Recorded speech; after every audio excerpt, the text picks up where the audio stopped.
안녕하세요. 책 읽는 해피로고스입니다. 여러분은 선한 영향력이란 말을 들어보셨나요? 오늘은 박상미 박사님의 의미치료, 쉽게 만나는 의미치료 강의 중에서 쉬어가는 페이지로 선한 영향력을 우리에게 지금도 보여주고 계시는 분들의 이야기로 함께 하겠습니다. 그럼 시작해 보겠습니다. 자기를 초월한 사람들, 소 신부님 이야기. 기도를 하다가도 아이들이 찾으면 기도를 멈추고 아이에게 가세요. 그 아이 안에 살아있는 예수님을 보세요. 소 신부님으로 잘 알려진 소 알로이시오 신부님은 그가 함께 일하는 수녀님들께 항상 했던 말입니다. 1957년 6월 사제서품을 받은 27살 청년은 그의 12월 당시 세계에서 가장 가난한 나라, 그 중에서도 가난한 사람들이 많았던 부산 송도로 자원해서 옵니다. 물질적 풍요가 넘치는 메리노일 신학대학에서 신학 공부를 하는 동안 그의 마음은 늘 불편했다고 고백합니다. 검소한 생활을 몸에 익히는 루뱅대 신학대로 옮겨 공부를 마친 후 전쟁의 잿더미에서 굶주리는 아이들이 기다리는 한국을 선교지로 택하고 달려온 것입니다. 알로이시오 신부님이 전하는 복음은 단 한 가지였습니다. 가장 보잘것없는 사람 한 명에게 해준 것이 곧 그리스도에게 해준 것입니다. 알로이시오 신부님은 져서 가장 가난한 사람들의 신부님은 인간으로서 욕망을 모두 내려놓고 가난한 아이들의 아버지인 그가 루게릭병으로 투병하다가 1992년 선종하실 때까지의 이야기입니다.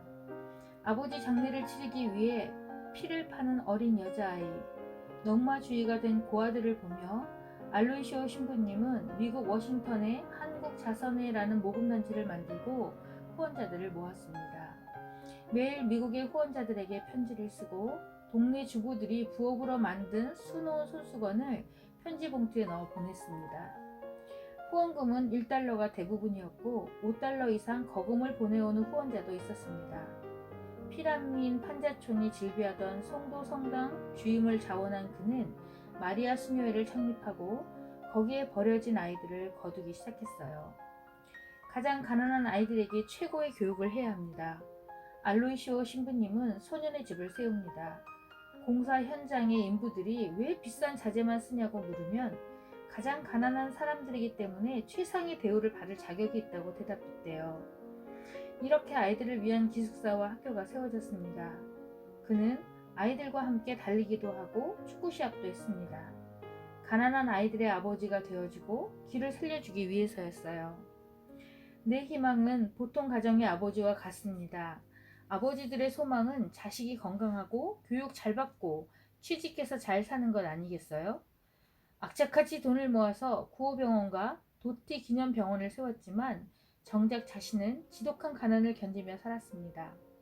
사제복 한 벌로 평생 살았고 구두는 수시로 꿰매서 고무바닥이 비닐처럼 자를 때까지 신었습니다. 부산과 서울, 필리핀, 멕시코에도 소년의 집과 무료 병원을 세웠고 잘 먹이고 정성껏 가르치고 사랑으로 키우는 일을 평생 동안 지속했습니다. 알로이시오 신부님의 영향으로 사제가 되어 아프리카 수단에서 선교 활동을 했던 이태석 신부님은 자신의 저서 친구가 되어주실래요? 에서 이렇게 추억합니다. 나에게 영향을 끼친 내 주위의 사람들의 아름다운 삶의 향기들, 어릴 적 집 근처에 있었던 소년의 집에서 가난한 고아들을 보살피고 몸과 마음을 씻겨주던 소신부님과 그곳 수녀님들의 헌신적인 삶의 모습도 내 마음을 움직이게 한 아름다운 향기였다. 알로이시오 신부님이 한국에 뿌린 사랑의 씨앗은 이미 많은 꽃을 피우고 열매를 맺었습니다. 소년의 집에서 신부님과 함께 축구를 하던 소년 김병진은 국가대표 축구팀의 골키퍼가 되어 2002년 월드컵에서 4강 진출의 신화를 이루었고 소년의 집 오케스트라 단원들은 카네기홀 무대에 서서 공연을 하고 기립박수를 받기도 했지요. 소년의 집 졸업생은 2만 명이 넘었고 그들이 받은 사랑의 결실을 사회에 어떤 형태로 꽃피울지 오래도록 지켜보고 싶습니다. 8개국 120여 명의 입을 통해 전해지는 알로이시오 신부님의 이야기는 영화 오 마이 파파가 되어 우리 곁에 다시 왔습니다. 그가 베푼 사랑의 나비 효과를 상상하는 것만으로도 가슴이 뜁니다. 받은 사랑의 나비 효과는 지구를 돌고 돌아 앞으로도 계속 사랑의 씨앗을 뿌릴 테니까요. 이태석 신부님 이야기. 알로이시오 신부님이 평생을 보낸 부산 송도 성당은 후에 아프리카 수단의 병원과 학교를 설립하여 원주민들을 위해 헌신한 이태석 신부님이 다녔던 성당입니다. 이태석 신부님은 이곳에서 오르간을 처음 보았고 연주하는 법도 배웠습니다. 이 신부님의 어머니는 알로이시오 신부님의 자수사업에 손수건 수놓는 부업으로 생활비를 보탰다고 합니다. 부산 송도에 사는 가난한 사람들보다 더 가난한 삶을 스스로 택하고 가난한 이들과 살을 부비며 가족처럼 살았던 알로이시오 신부님의 손길을 체험하며 자란 소년 이태석은 그가 걸은 길을 따라 걷는 사제가 됩니다. 이태석 신부님은 1962년 9월 19일 부산에서 출생했습니다. 1987년 인제대학교 의과대학을 졸업했을 때 가난한 집안의 의사가 탄생한 줄 알고 모두 기뻐했지만 그는 의사의 길이 아닌 카톨릭대학교 신학대학에 다시 입학합니다. 신부가 되는 것을 어머니가 눈물로 말렸지만 마음은 그를 사제의 길로 이끌었습니다. 사제 서품을 받자마자 11월 아프리카에서도 가장 오지로 불리는 수단의 남부 톤즈, 오랜 내전으로 폐허가 된 지역으로 떠납니다. 도착한 그곳은 송도와는 비교도 되지 않을 죽음의 땅이었습니다. 말라리아와 콜레라로 죽어가던 주민들과 나병 환자들을 치료하기 위해 오지 마을을 찾아다니고 흙담과 지풀로 지붕을 엮어 병원을 세웁니다. 곳곳에 우물을 파서 식순환을 해결하고 농경지를 일구었습니다. 신발을 단 한 번도 신어보지 못한 발가락이 다 떨어져 나간 한센병 환자들의 발에 세상에 단 하나밖에 없는 신발을 지어서 신겨주었습니다. 그는 하루도 쉬지 않았어요. 성당보다 학교를 먼저 지었고요. 신께서도 이곳엔 성당보다 병원과 학교를 먼저 세웠을 것이라고 생각했습니다.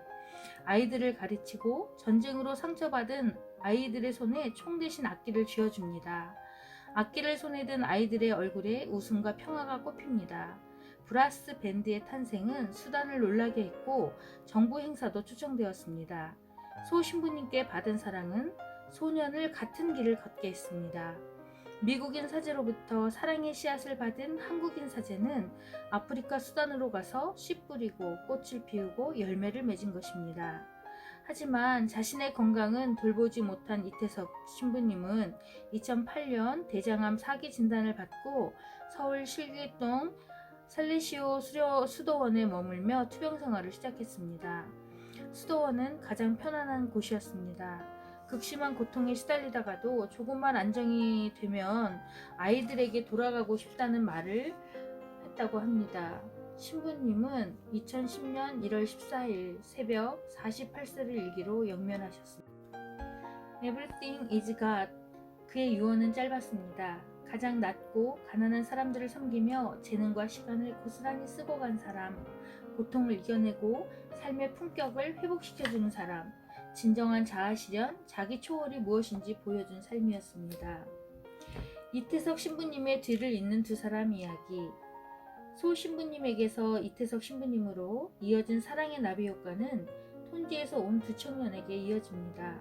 2009년 투병 중인 이태석 신부님을 따라 한국에 온 제자 타마스 타반 야콥과 마옌 루벤, 이 신부님이 다하지 못한 아프리카에게 생명을 살리는 일을 이어서 하기 위해 2012년 인제대 의과대학에 입학했던 그들은 의사 국가고시에 합격했고 인턴과 레지던스 과정이 끝나면 남수단으로 돌아갈 예정입니다. 남수단의 의료기술을 전파하고 의과대학도 세워 후배 의사들을 양성하는 게 두 사람의 목표입니다. 루벤은 말합니다.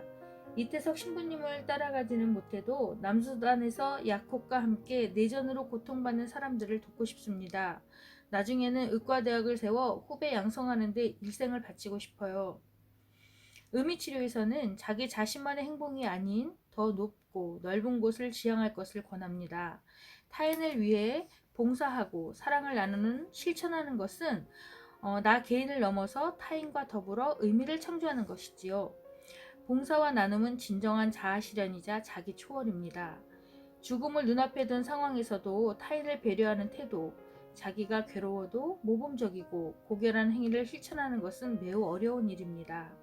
이 모든 것을 해낸 이태석 신부님, 이 아름다운 삶을 꽃피우는 데 걸음이 되어주었던 소 신부님, 두 분은 돌아가셨지만 그가 이루지 못한 꿈은 두 제자를 통해서 아프리카의 척박한 땅에 사랑의 씨앗을 오래도록 뿌릴 것입니다. 타마스 타반 야콥과 마엔 루벤을 통해서 사랑의 나비 효과는 계속 퍼져나갈 것이라고 믿습니다. 아름다운 죽음, 청년 전태일. 서울 청계천에서 미싱을 돌리던 청년이 있었습니다. 22살 전태일, 그는 열사로 불립니다. 전태일 열사는 17살에 청계천 미싱 보조로 노동자의 삶을 시작했습니다. 하루 14시간 이상 일을 했지만 저축은커녕 가난에 허덕이는 게 노동자의 삶이라는 걸 알게 되었습니다. 노동자의 피와 땀을 먹고 부자가 되는 건 자본가들이었습니다. 자신보다 어린 여공들이 햇빛조차 보지 못하는 다락방 공장에서 억지로 잠을 쫓는 각성기 주사를 맞아가며 이래도 모두가 가난에서 한 발짝도 벗어나지 못한다는 것을 알게 되었습니다. 그는 분노했습니다. 내가 일한 몫의 일부만이라도 제대로 돌려달라고 외쳤던 청년 전태일. 그는 1970년 11월 13일 서울 청계천 평화시장 앞에서 근로기준법을 준수하라, 우리는 기계가 아니다를 외치며 분신했습니다. 그의 죽음은 경제발전만을 외치며 질주하던 한국 사회에 큰 충격을 던졌습니다. 전태일의 분신을 계기로 우리나라 노동운동이 조직적으로 시작되었습니다. 깨어있는 지식층이 연대하여 독재 정권에 저항하고 민주주의를 수호하며 사회구조 전반에 평등과 민주주의를 외치는 바람이 불기 시작했습니다. 22살 청년 전태일의 희생이 나비효과를 불러일으킨 것입니다. 시련은 인간에게 정신적으로 자기 자신을 초월할 수 있는 기회를 줍니다. 극소수의 사람만이 위대한 영적인 고지에 오릅니다. 죽음을 통해서도 정신적인 승리를 성취할 수 있습니다. 청년 전태일은 의미치료에서 말하는 자기 초월을 보여준 사람입니다. 한국을 돕는 입양인 셰넌 드나 하이트. 시련과 고통이 없이 우리 삶은 완성될 수 없습니다. 시련은 우리 삶에서 빼놓을 수 없는 부분이지만 참 고달프고 고통스러운 일입니다. 나의 운명과 시련을 받아들이는 과정은 내 삶에 깊이 있는 의미를 부여하는 과정입니다. 나의 시련을 견뎌내고 스스로 가치 있게 만들기는 쉽지 않습니다. 하지만 운명을 초월해서 자신의 존재를 스스로 높이는 사람들이 있습니다. 제가 만난 사람 중에서 셰넌이 그런 사람입니다. 입양인과 미혼모들이 이야기를 다룬 장편 다큐멘터리 영화 마더 마이 마더를 찍고 있던 2014년 셰넌을 알게 되었습니다. 4살 때 미국으로 입양 갔던 사람이 한국으로 돌아와 미혼모들과 입양인들을 돕고 있다는 것이었습니다. 미혼모 가정의 아이들의 멘토가 되어주고 해외 입양인들이 한국에 돌아와서 부모를 찾을 때 통역 봉사를 하며 입양 산업의 문제점을 알리기 위해 앞장서는 셰넌은 누구보다 말과 행동에 무게가 있는 청년 활동가였습니다. 확고한 결의를 가지고 한국에서 활동하고 있다는 게 느껴졌지요. 셰넌이 쓴 귀한 입양인과 미혼모 가족 연대 운동의 변혁적 역동성이라는 한양대학교 석사 논문을 먼저 찾아 읽었습니다. 논문의 제목이 말해주듯 그녀는 귀한 입양인이었고 입양인들과 미혼모 가족이 연대하여 아이를 잘 키울 수 있는 한국 사회를 만들기 위해 일하는 사람이었습니다. 나의 아픔을 통해 타인의 아픔에 공감하고 사회를 변화시키기 위해 자신이 할 수 있는 모든 일을 하는 사람. 제가 셰넌이었다면 미국에서 얻은 보장된 삶을 버리고 자신을 버린 조국에 돌아와서 이런 일을 할 수 있을까? 그녀 앞에 서면 저는 늘 작아졌습니다. 4살 때 쌍둥이 언니와 함께 미국인 가정에 입양된 셰넌은 늘 모범생이었습니다. 2000년에 미국 명문 사립대에 장학금을 받고 입학했으며 졸업 후에는 연봉 8만 달러를 받는 직장에 취업했습니다.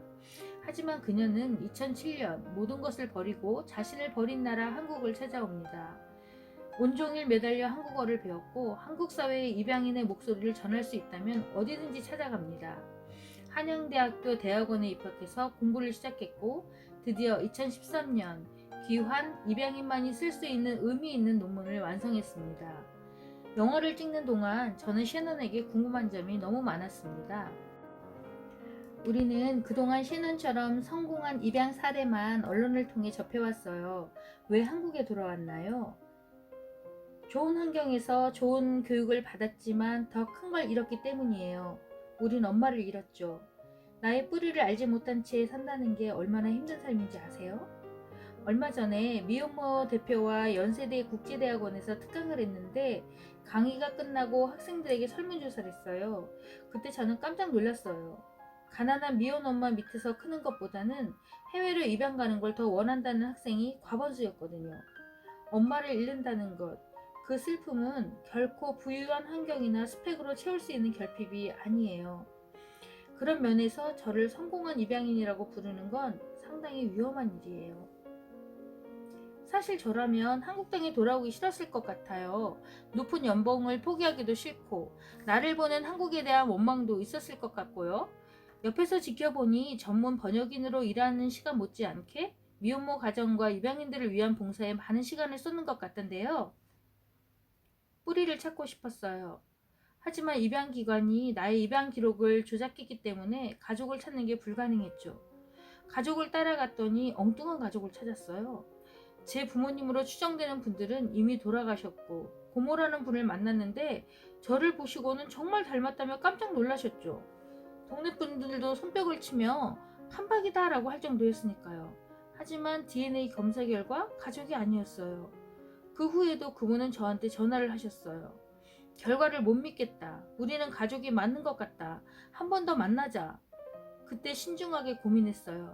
이제 겨우 닮은 얼굴을 찾았는데 가족이 아니래요? 그동안 닮은 얼굴을 찾기 위해서 얼마나 고생했는데?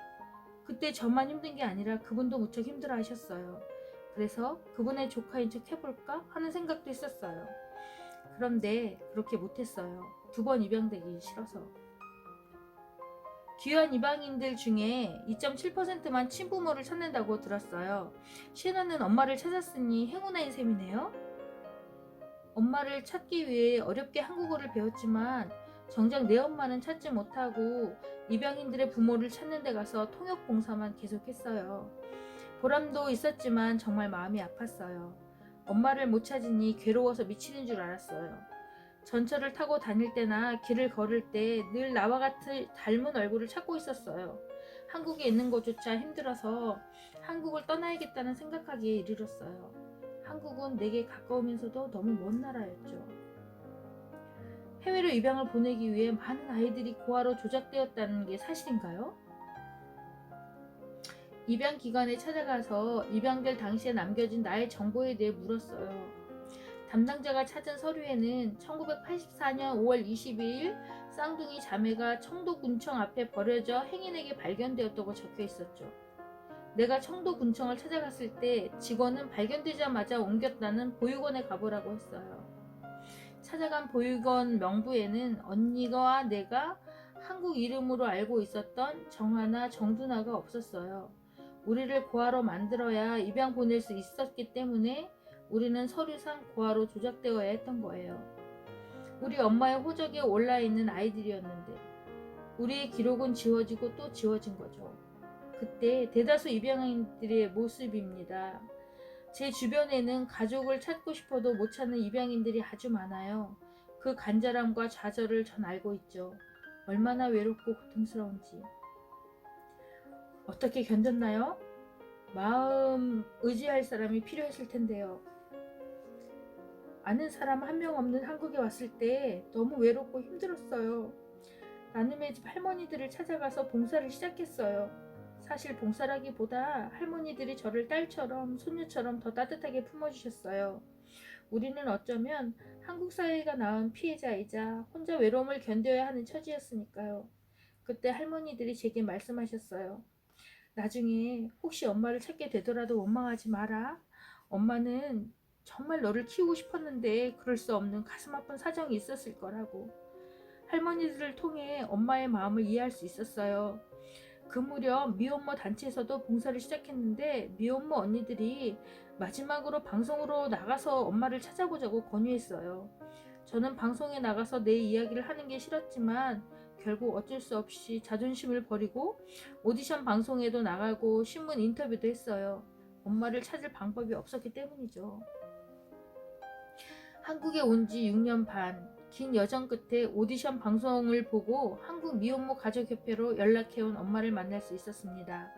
늘 셰넌의 도움을 받던 미혼모 언니들이 셰넌을 위해서 적극적으로 나선 덕분이었죠. 셰넌의 엄마는 쌍둥이 자매를 자신의 호적에 올리고 몇 년간 아이들을 혼자 잘 키웠으나 외할머니가 입양 보내면 부잣집에서 좋은 교육받고 잘 먹고 잘 살 수 있으니 보내라는 주변의 말에 현혹되어 딸 허락 없이 입양을 보낸 것이죠. 생모의 동의가 없이 해외 입양을 보내는 건 불가능했지만 정보와 서류는 쉽게 조작되었고 아이들은 해외로 보내졌습니다. 그래도 엄마가 딸들의 모습을 기억하고 다시 만나기를 소망하고 있었기에 방송에 나온 셰넌을 금방 알아볼 수 있었어요. 방송이 나간 3일 후 드디어 모녀는 부산역에서 만납니다.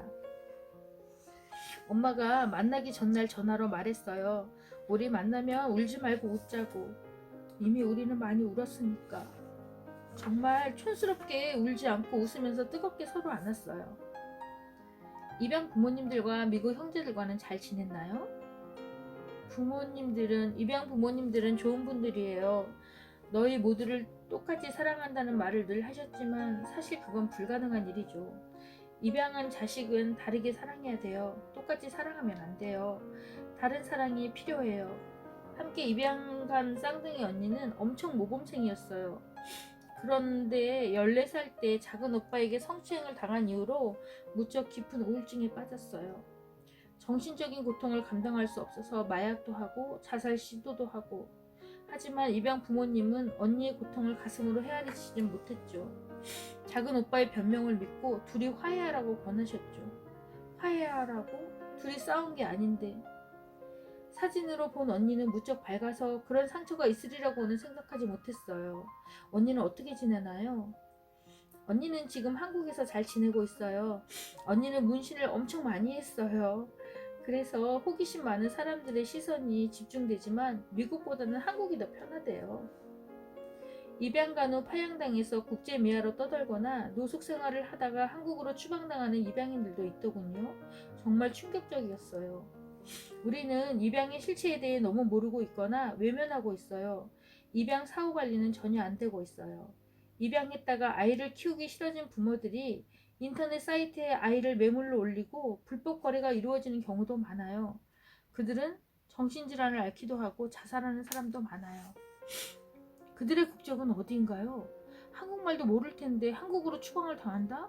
어느 땅이 살든 이방인으로 사는 것이군요. 그야말로 살아있는 유령처럼 떠드는 것이네요. 너네 나라로 돌아가라며 한국으로 추방하는 것인데 그들은 어디가 자기 나라인지 고통스러울 거예요. 한국 사회가 셰넌에게 참 많이 부끄러워야 한다는 생각이 들어요. 한국 사회에 하고 싶은 말이 있다면요? 싱글 엄마들이 아이를 한국에서 잘 키울 수 있도록 정부가 더 많은 지원을 해줬으면 좋겠어요. 입양 간 아이들의 90%가 미혼모의 자녀예요. 한국 사회는 미혼모가 아이를 키울 수 있도록 돕겠다고 하지만 사실은 입양 보내기를 유도하는 사회인 것 같아요. 엄마를 찾기 전부터 한국 미혼모 가족협회에서 자원봉사를 했고 미혼모 언니들 그리고 아이들과 자주 어울리며 가족처럼 지냈죠. 미혼모는 내 엄마의 과거이고 아이들의 미래는 나일 수도 있기 때문이죠. 셰넌 이모가 아이들에게 주는 희망과 위로가 커요. 아이들이 셰넌을 보면서 미래를 꿈꿀 수 있게 훌륭하게 살아줘서 고마워요. 아이들이 말해줘요. 너희 엄마가 어떻게 훌륭한 사람인지를. 한국 사회에서 미혼모로 살기가 힘든데도 너를 입양 보내지 않고 키우셨잖아. 너는 참 행복한 사람이라는 걸 기억해? 이렇게 말해주죠. 저는 그들이 엄마와 나처럼 살지 않기를 바래요. 우리 엄마도 미혼모였다면 한국 사회에서 나를 키우기가 얼마나 힘들었을까 생각하면 나는 엄마를 이해하게 되었어요. 제가 도움을 주는 게 아니라 서로 도움을 주고 위로를 받고 위로를 해주는 사이예요. 서로의 내 편이 되어주면서요. 아픈 경험을 가진 사람들의 서로 힘과 위로가 되어주는 사이예요. 우리는. 2015년 셰넌은 엄마가 되었습니다. 엄마, 시부모님, 미국의 양부모님까지 많은 가족들의 축복을 받으며 아이를 낳았고 셰넌은 엄마로 다시 태어났습니다. 셰넌은 든든한 가족을 얻었고 행복을 찾았습니다.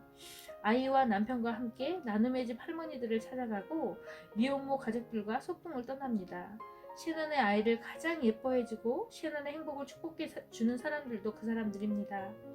한국 사회가 아이를 버리기 쉬운 사회에서 잘 키울 수 있는 사회가 될 때까지 멀리서도 자신이 할 수 있는 모든 일을 하겠다는 셰넌. 다시 미국으로 건너가서 생활하고 있지만 여전히 미혼모 가정의 든든한 후원자이자 아이들의 멘토로 활동하고 있고 자신이 있는 곳에서도 할 수 있는 최선의 활동을 하고 있습니다.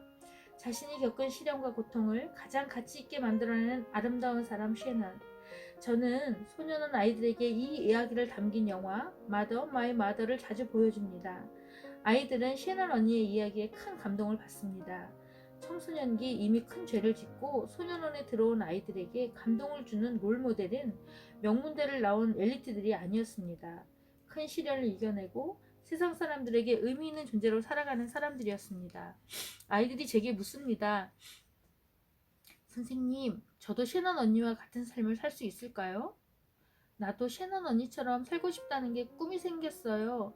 앞으로 공부 열심히 해서 비행 청소년들이 선도하는 사회복지사가 되어서 이 소년에 와서 강의하고 싶어요. 저도 할 수 있겠지요? 셰넌의 삶을 보면서 아이들의 마음에 의미치료가 일어난 것입니다. 나를 진정으로 필요로 하는 사람은 누구인가? 그 누군가를 위해 나는 무엇을 할 수 있나? 피할 수 없는 시련에 대해 어떤 태도를 취할 것인가? 아이들은 의미치료가 던지는 질문에 스스로 답을 찾으면서 매일 꿈을 꿉니다. 시련을 이겨내고 운명을 초월해서 자신의 존재를 스스로 높인 셰넌처럼 소년원의 아이들도 그렇게 성장하기를 기대하고 있습니다.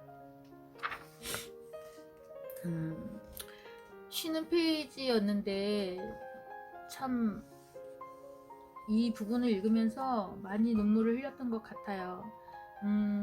소 알로이시오 신부님의 그 영화 마이 파더는 마이 파파 마이 파파는 지금 유튜브로도 볼 수 있더라고요. 저도 이 책을 읽기 전에 보면서 많은 감동과 또 눈물을 흘렸는데요. 여러분들도 한번 찾아서 보시기 바랍니다.